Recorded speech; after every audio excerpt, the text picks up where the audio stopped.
Level 1, $0. You earned almost nothing this year, just a few weeks of work and a handful of paychecks. You should be invisible to the system, but you're not. A white envelope with a federal seal arrives in March. Your hands are shaking before you open it. The IRS has questions about your claimed refund and the dependent listed. The IRS questions the $3,400 needed for rent. Your refund is frozen. You read the letter multiple times, checking form numbers and code references. The instructions lead to more instructions you can't access. You lack an accountant and $400 to hire one for audit help. Alone at the kitchen table, a paper took all you counted on. 2 weeks later, the electricity is shut off. The electricity is cut off, then 3 weeks later, the landlord posts a notice to vacate on your apartment door. What have I done? The refund meant to keep your family stable is frozen in a federal database, verifying if your daughter is truly your dependent. You spend a month collecting documents, school records, medical bills, and the lease. Copies are mailed in a cheap manila envelope. After mailing the documents, you wait. The refund remains frozen for 7 long months, causing immense stress. Nobody at the IRS is angry, or even thinking about you. You're just a flag in a database, a category the system verifies cheaply. Your audit costs them nothing, your case takes minutes. The poor are profitable because they can't fight back. This is the first rule. The IRS audits you not because you're rich, but because you're cheap to audit. Level 2, $15,000. You work and file, poor enough that the government owes you money. The Earned Income Tax Credit is your lifeline. You receive $4,200, the biggest check in 12 months. The IRS audits you at 4 times the rate of higher earners. You assume the rich get audited, as news and politicians claim. But at this level, you don't know the truth. The system says auditing you costs nothing. A correspondence audit, a letter, a questionnaire. No agent, no meeting. Just paperwork landing on your kitchen table, stopping your refund. No agent, no meeting, no phone calls to resolve it. The letter demands proof of your child, residence, income, and expenses. You search through old documents for verification. You receive $4,200, the biggest check in 12 months. The IRS audits you at 4 times the rate of higher earners. Why do you need this? You struggle to explain the government demands proof that the child you raised is actually yours. You take time off work to gather documents, losing 2 days' pay, $160 you desperately needed. The audit hasn't officially begun, yet it's already cost you a week of groceries. You mail the documents, then wait again. You call the IRS hotline, waiting 90 minutes before hanging up for your shift. You call again the next day. The agent reads from a script. Case in review, no timeline available. Your refund remains frozen for 6 more months. By the time your refund arrives, an eviction notice is on your door. The second rule, the IRS doesn't see your hardship at $15,000. The IRS only sees your file size. Level 3, $45,000. The IRS goes silent after you file and receive your refund. No letter, no audit, no questions. The agency that froze your refund at $15,000 doesn't even open your file at $45,000. You think you're safe, but you're not. You're just not worth their time for an audit. The audit rate at this level is 2 in 1,000, not because you're honest, but because auditing you isn't profitable. The math shows investigating you costs more than they'd recover. So, the system moves on, targeting easier cases elsewhere. Your taxes are withheld from every paycheck. You don't see or feel them, they disappear before they arrive. $9,000 annually vanishes into a system you can't see or understand. You file in April because it's mandatory. You receive $400 back and feel favored, but they just held your money interest-free for 12 months.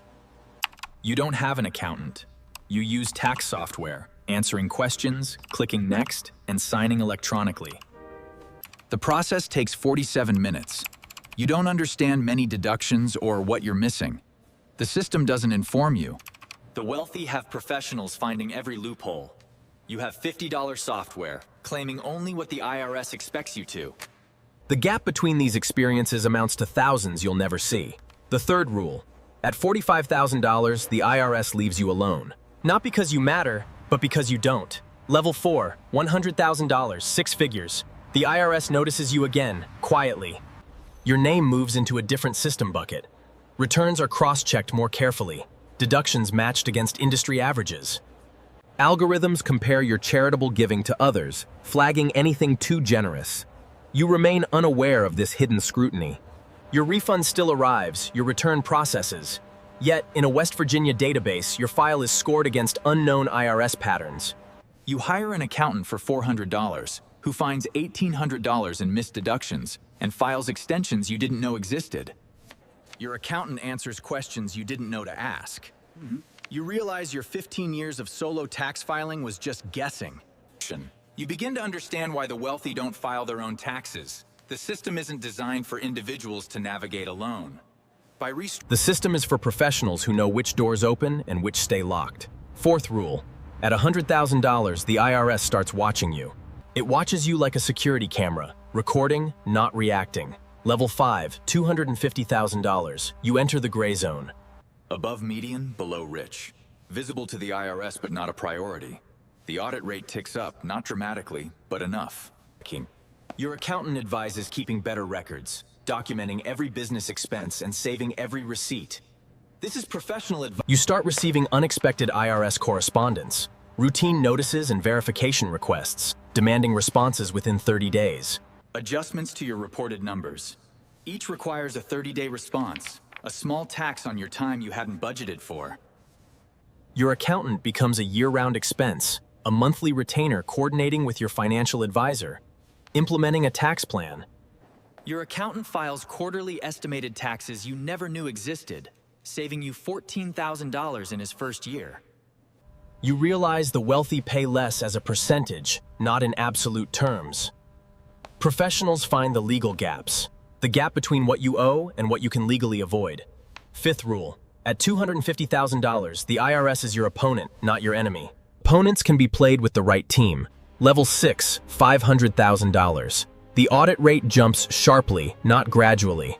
The audit rate jumps from 2 to 6 in 1,000. You feel the shift, and notices arrive faster. Your audit risk has increased significantly, Kenji. Questions become more specific. The IRS demands documentation for things you didn't expect. You now have a real CPA. You must document every expense in detail, Kenji. You have a real CPA, a year-round professional deeply involved in your finances, not just a software or seasonal preparer. Your CPA charges $8,000 but saves you $40,000. The math works. He outlines a 3-year tax strategy. Wealth taxation is planned, not reacted to. Decisions made in March affect what you owe 2 Aprils from now. This strategic thinking was impossible at $45,000. The numbers weren't big enough. Sixth rule. At $500,000, you manage taxes, not just file them. This difference is the entire game. Level 7, $1,000. The IRS assigns you a new category, high income earner. At $1,000, the audit rate is 1.1%, 11 times higher. Your return is now reviewed by a human, not just an algorithm. A human reviews your return for inconsistencies. You don't fear this because you've already prepared for it. Your CPA prepared your return knowing it would be examined. Every deduction has documentation. Every shelter has legal precedent. Every aggressive position has a backup explanation. The IRS asks, you answer, and the case closes. Wealthy taxpayers prepare for audits. They don't avoid them. An audit is a conversation. Its outcome depends on who has better paperwork. Seventh rule. At $1,000, the IRS watches with hands. The wealthy just have better gloves. Level 8, $10,000. Level 8, $10,000. The Treasury Directive kicks in. The IRS must audit at least 8% of returns at your level, by policy. The only question is when. The $10,000 audit isn't like the $15,000 one. No scary letter, no frozen refund. No life-ruining deadlines. There's a meeting, scheduled at your team's convenience, held in a rented conference room. Your CPA, tax attorney, and wealth advisor attend with you, outnumbering the single IRS agent 4 to 1. The agent asks, your team answers, provides documentation, and defends positions. The 9-month audit costs $90,000 in professional fees. It saves you $400,000 in adjustments. The system that hurt you at $15,000 now serves you at $10,000. Eighth rule. At 10,000, the IRS negotiates, not audits. Level 9, 100,000. You don't pay taxes, you structure them. Your money lives in trusts, holding companies, foundations, and offshore vehicles in jurisdictions you barely knew existed. Attorneys charging $1,500 an hour designed each structure to minimize your legal tax owed. Your audit isn't a risk.